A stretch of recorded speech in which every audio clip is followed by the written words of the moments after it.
మరి మీరే చెప్పండి గురువుగారు, ఆయన గురించి ఎలా తెలుస్తుంది? ఆలోచిస్తుంటే ఒక ఉపాయం తడుతుంది. ఏంటది చెప్పండి. స్వాతంత్ర పోరాటం ఎన్నో దళాలు విడివిడిగా పోరాడుతున్నాయి. వాళ్ళందరితో మాట్లాడాల్సి ఉంటుంది. రోజు వాళ్ళ దగ్గర నుంచి ఎంతో మంది అరెస్ట్ అవుతూ ఉంటారు. వాళ్లే మనకు చెప్పగలరు భీమరావును అరెస్ట్ చేసి ఎక్కడికి తీసుకెళ్లి ఉంటారో. అయితే పదను గురువుగారు, మాట్లాడదాం.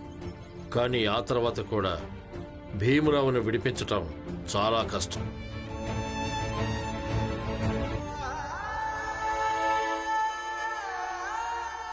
నా జీవితంలోని ప్రతి ఒక్క పోరాటంలో నువ్వెప్పుడు కూడా నాకు తోడుగా ఉంటావు. Thank you. ఒకవేళ నేను ఈ రొట్టె తిన్నానంటే మిగిలిన రొట్టెల్ని నువ్వు పిల్లలకు తినిపిస్తావు. ఇక నువ్వు ఏమీ తినవు. అందుకే ఈ సగం రొట్టె నాకు, ఇంకో సగం రొట్టె నీకు. మీరు తిన్నారా? నిన్ను పస్తులు వదిలేసి నేను తిండి ఎలా తినగలను?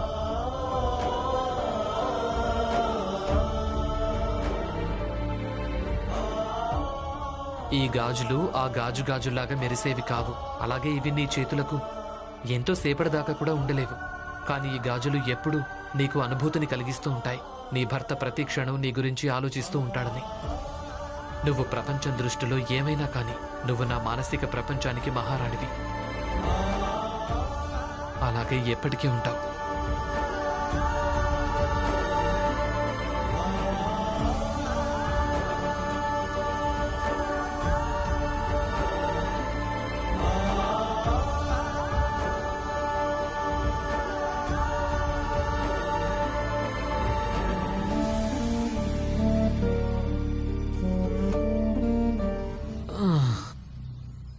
నాకైతే ఇది పూర్తిగా ఒక కొత్త అనుభవం. అంటరాని పోరాటాలైతే నేను ఎన్నో చూస్తూ వచ్చాను, సహించాను కూడా. కానీ దేశ స్వాతంత్ర్యం కోసం పోరాటాన్ని మొదటిసారిగా చూస్తున్నాను. మొదటిసారి ఒకరిని ఇంత దగ్గర నుంచి ఈ పోరాటం చేయడం చూస్తున్నాను.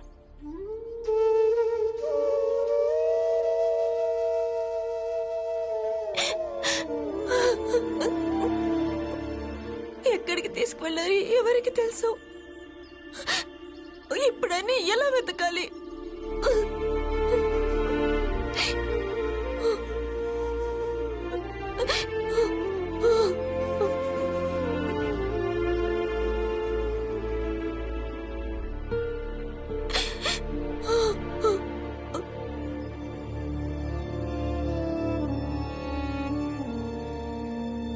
చూడ్రమ్మా, ఏడవకు. మేం భీమ్ని ఖచ్చితంగా వెతికి విడిపిస్తాం. అయినా కూడా స్వయంగా భీమ్ కూడా చాలా ధైర్యవంతుడు. ఇప్పుడు మనందరం ధైర్యవంతులు కావడం చాలా అవసరం.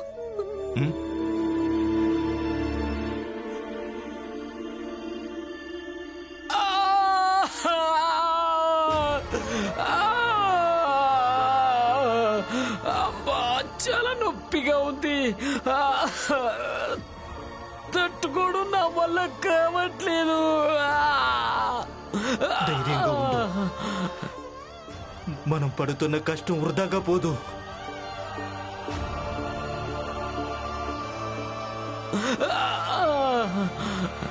చూస్తుంటే ఇక నేను బతకనేమో అనిపిస్తుంది.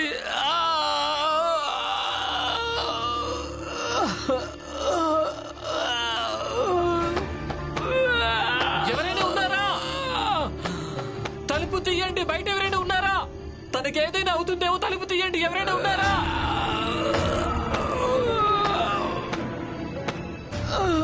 నేను తట్టుకోలేకపోతున్నాను. నువ్వు ఏమాత్రం బాధపడకు. నువ్వు చనిపోతే అది దేశం కోసమే, స్వాతంత్ర్యం కోసమే. నువ్వు చనిపోతే నేను వస్తాను, ఆ తర్వాత తాను వస్తాడు. ఇక ఈ పోరాటం ఇలాగే కొనసాగుతుంది. ఏదో ఒకరోజు మనకు ఆంగ్లేయుల నుంచి స్వతంత్రం లభిస్తుంది. ఇంక్విలాబ్ జిందాబాద్. నాకు చాలా నొప్పిగా ఉంది.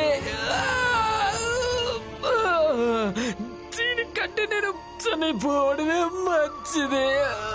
మీరెందుకు చనిపోవాలి? మీకేమీ కాదు. బయట ఎవరైనా ఉన్నారా?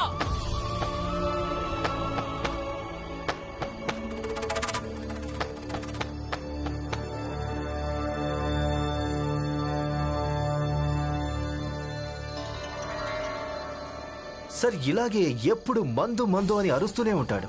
తనకేమనిపిస్తుందంటే ప్రపంచంలో ప్రతి జబ్బుకి మందు ఉందని. మీరు వాడిని లోపల ఏదో ఒకటి చేయండి.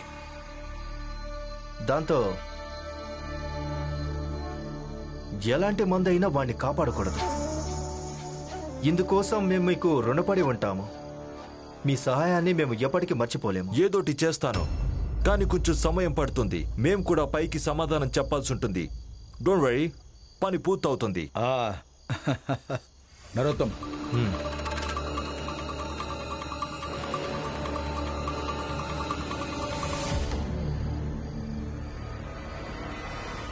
పని చేసి పెట్టండి. మేము మీకు ఇంకా సేవ చేస్తాం. సరే, మేము బయలుదేరతాం. ఎప్పుడైనా సమయం దొరికితే మా ఇంటికి రండి. కలిసి టీ తాగుదాం. మాకు సంతోషంగా ఉంటుంది. తప్పకుండా వస్తాను.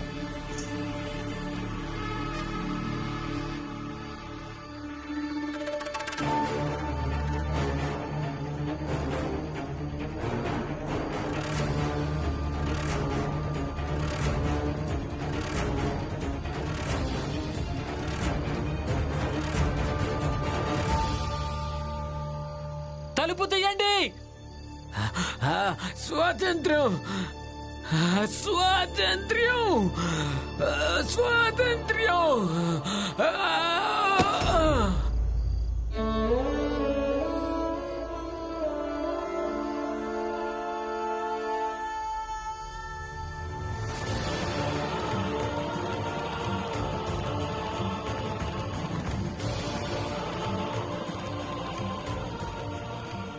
నువ్వు చేసిన బలిదానం వృధాగా ఏం పోతూ. మీరు మీరు లేవండి. ఎవరైనా ఉన్నారా?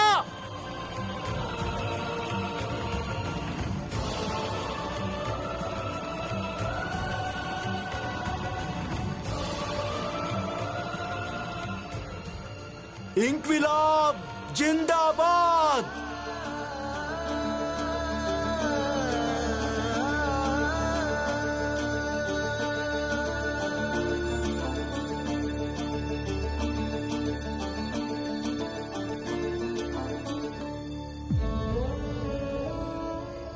ఇంక్విలాబ్ జిందాబాద్.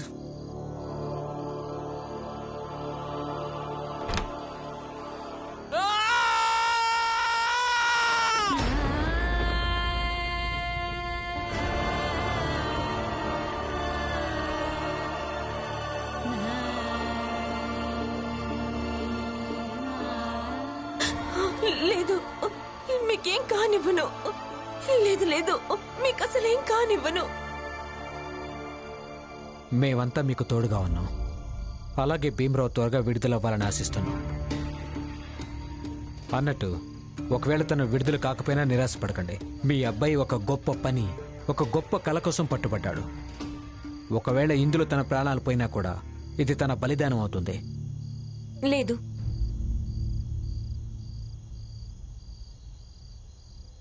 ఆయన్ని విడిపించగలిగితే చెప్పండి, లేకపోతే ఆయన బలిదానం గురించి అస్సలు మాట్లాడకండి. చూడమ్మా, ఎంతో మంది దీర్ఘమైన పోరాటం కోసం సర్వస్వాన్ని కోల్పోవాల్సి వస్తుంది. నువ్వే నిరాశపడకు. నువ్వు చాలా అదృష్టవంతురాలివి. అందుకే భీమరావు భార్య అయ్యావు. ఆయన నాకు చెప్పారు, నేను అది అర్థం చేసుకున్నాను. ప్రతి సంఘర్షణ, ప్రతి పోరాటం చాలా కష్టమవుతుందని. అందుకే మీ అందరి పోరాటాన్ని గౌరవిస్తున్నాను. కానీ మీ అందరి పోరాటంలో నా భర్త తన సర్వస్వాన్ని కోల్పోలేరు. అందుకే మళ్ళీ అడుగుతున్నాను, నా భర్తను విడిపించుకోవడానికి ఏదైనా మార్గం ఉందా మీ దగ్గర? చెప్పండి. లేదంటే మీరు మమ్మల్ని మా పరిస్థితిలో వదిలేయండి. విప్లవకారులు దేశం మొత్తానికి కావాల్సిన వాళ్లే. వాళ్ల మీద అందరికీ హక్కు ఉంటుంది. వాళ్ళు సమాజ సంపద అవుతారు. ఇక నీ భర్త ఒక విప్లవకారుడు. తను విడుదలైనా కాకున్నా కాని తను అమరుడు. భీమ్రావ్ అందరికంటే ముందు నావాడు. రమా చెప్పింది నిజమే. నేను తన మాటలతో పూర్తిగా ఏకీభవిస్తున్నాను. ఇక నేను మిమ్మల్ని ఇక్కడికి ఏ ఉద్దేశంతో ఆహ్వానించానంటే, మీరు మాకు సరైన సలహా ఇచ్చి భీమరావుని ఈ ఆపదలోంచి కాపాడతారని.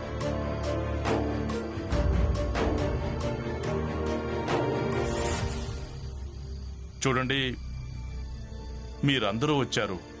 నా కొడుకు విషయంలో ఏ సానుభూతి చూపించారో దానికి నాకు చాలా సంతోషంగా ఉంది.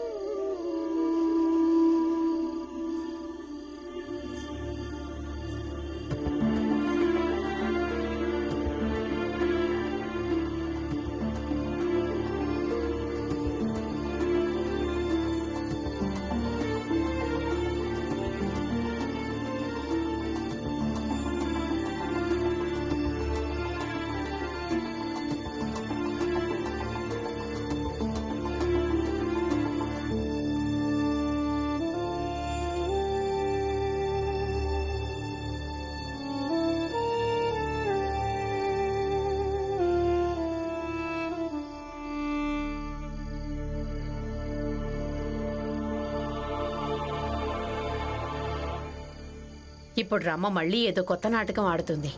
ఇక తన నాటకం వల్ల మనమందరం ఆందోళన పడుతూ ఉండాలి. ఆమె నాటకం ఆడడం వల్ల భీమ్ దొరుకుతాడన్నట్టు. జేజాబాయ్,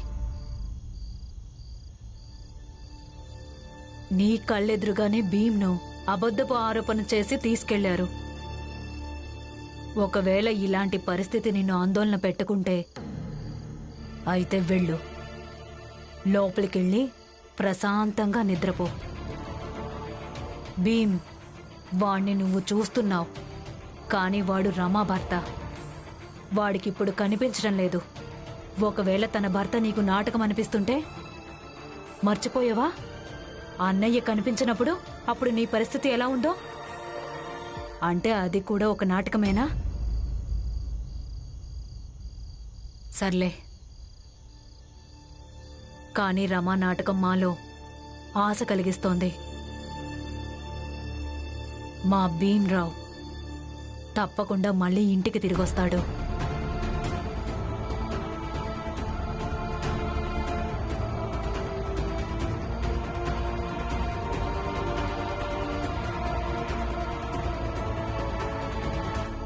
అమ్మా, నాకు తెలుసు మీకు రమా ఇంకా భీమ్ సమస్యల గురించి ఎలాంటి బెంగ లేదని. మీరు వెళ్ళి నిద్రపోండి, కానీ ఇలాంటి శాపనార్థాలు పెట్టకండి. నా తమ్ముడు మళ్ళీ ఇంటికి తిరిగి రాడని.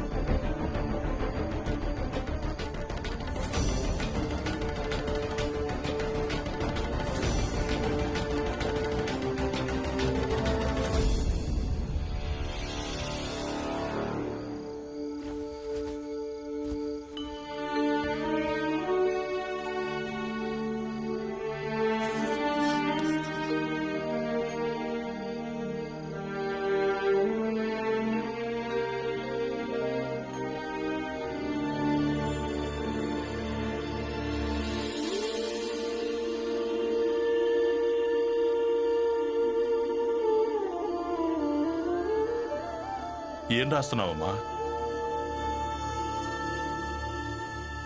ఉత్తరం రాస్తున్నాను మావయ్య.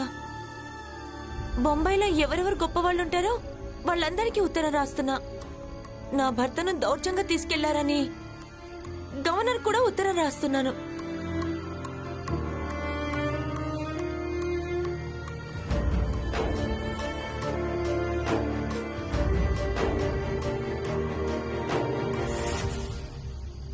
రమా, దానివల్ల ఎలాంటి ప్రయోజనం ఉండదు. ఎందుకంటే ఈ ఉత్తరం గొప్పవాళ్ల దగ్గరికి చేరడానికి ముందే చిన్నవాళ్లు చూస్తారు. ఆ తర్వాత వాళ్ళందరూ ఇక్కడికి వచ్చి మనల్ని ఇబ్బంది పెడతారు. దీంతో ఒక కొత్త సమస్య మొదలవుతుంది.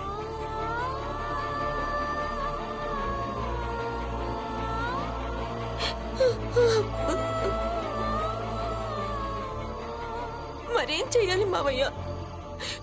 వాళ్ళందరూ వచ్చి బలిదానం బలిదానం అంటున్నారు. నాకు భయం వేస్తుంది. నాకు కూడా భయం వేస్తుందమ్మా.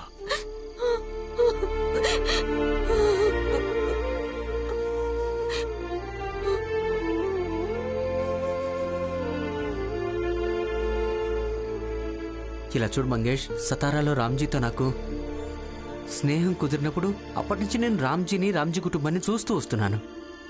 వీళ్ళందరూ ఎప్పుడూ జీవితాంతం పరిస్థితులతో పోరాటాలు చేస్తూనే వస్తున్నారు. మంగేష్, నాకు ఒక్క విషయం అర్థం కావటం లేదు. అసలు వీళ్ళందరి జీవితాల్లో ఇలా దుఃఖం ఎందుకుంది? నువ్వు అన్నది నిజమే పురంజన్.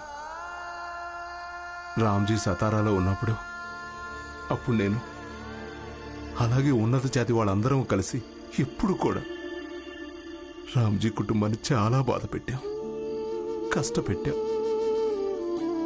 ఇక ఈరోజు రామ్జీ బొంబాయిలో ఉన్నా కూడా ప్రతిరోజు ఆయనకు ఎదురుగా ఏదో ఒక సమస్య ఉంటూనే ఉంది. అయినా ఆయన ధైర్యంతో ఎదుర్కొంటూ ఉంటాడు. నేను ఆలోచిస్తుంది ఏమిటంటే, అసలు ఈ రామ్జీ ఏ మట్టిలో పుట్టాడు అని. తన ప్రతి దుఃఖాన్ని అంత ధైర్యంగా ఎదుర్కొని నిలబడతాడు.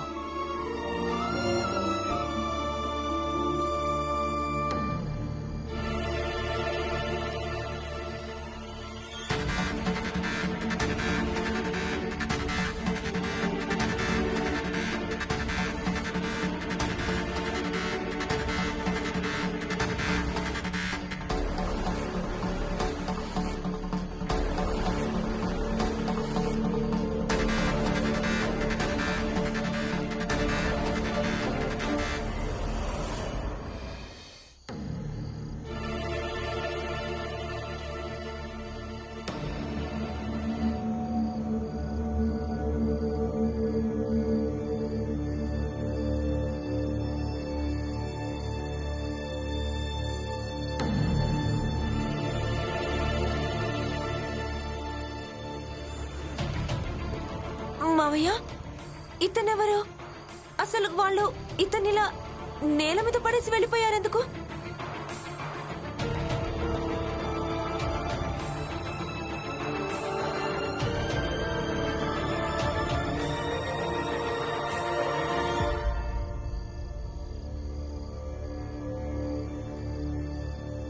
ఇతను చనిపోయాడు. ఏంటి ఏంటి ఏంటి? అవును, కానీ ఇంతకీ ఇతనెవరు? సాధారణంగా అయితే అలాంటి చోటు నుంచి ఎవ్వరూ తిరిగి రాలేరు రమాబాయ్. ఎవరైనా అక్కడే చనిపోతూ ఉంటారు. ఏదో రోజు దొరుకుతాడు రోడ్డు మీద ఏదో మూలన. చనిపోయిన విసిరేయబడిన భీమ్రావ్ అంబేద్కర్.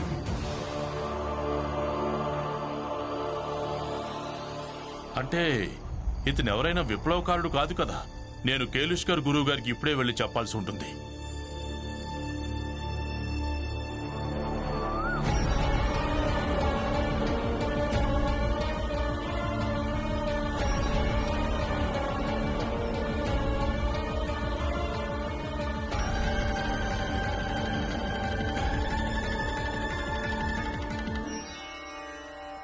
ఇతను మా మనిషే. ఇతనొక విప్లవకారుడు. ఇతని బలిదానాన్ని మేము మర్చిపోలేం, అలాగే ఎవరిని మర్చిపోనివ్వం.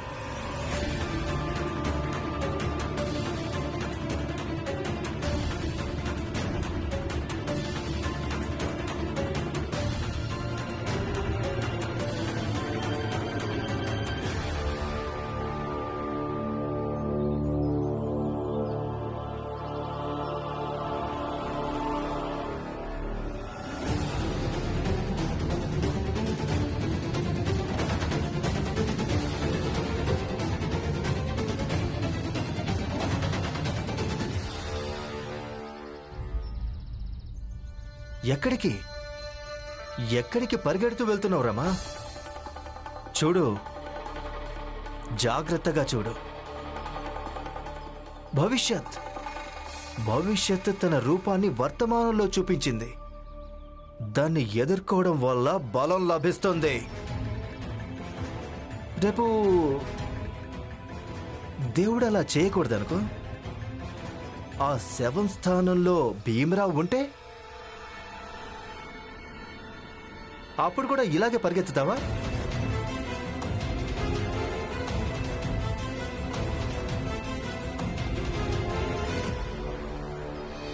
అందుకే వెళ్ళు, శవం ఎదురుగా నిలబడు. గుండె దృఢంగా మారుతుంది. పారిపోవద్దు, ఎదుర్కోవాలి. నరోత్తం జోషి, అరవకు. అసలు నా మీద అరవడం వల్ల ఏం ప్రయోజనం రమాబాయ్? అయినా నాకు తెలుసు, భీమ్రావు శవాన్ని చూసిన తర్వాత కూడా నువ్వు నా మీదే అరుస్తావని నాకు బాగా తెలుసు. కానీ నా మీద కేకలేయడం వల్ల యమధర్మరాజు భీమ్రావు ప్రాణాల్ని వదిలేస్తాడా? భీమ్రావు లేచి నిలబడతాడా?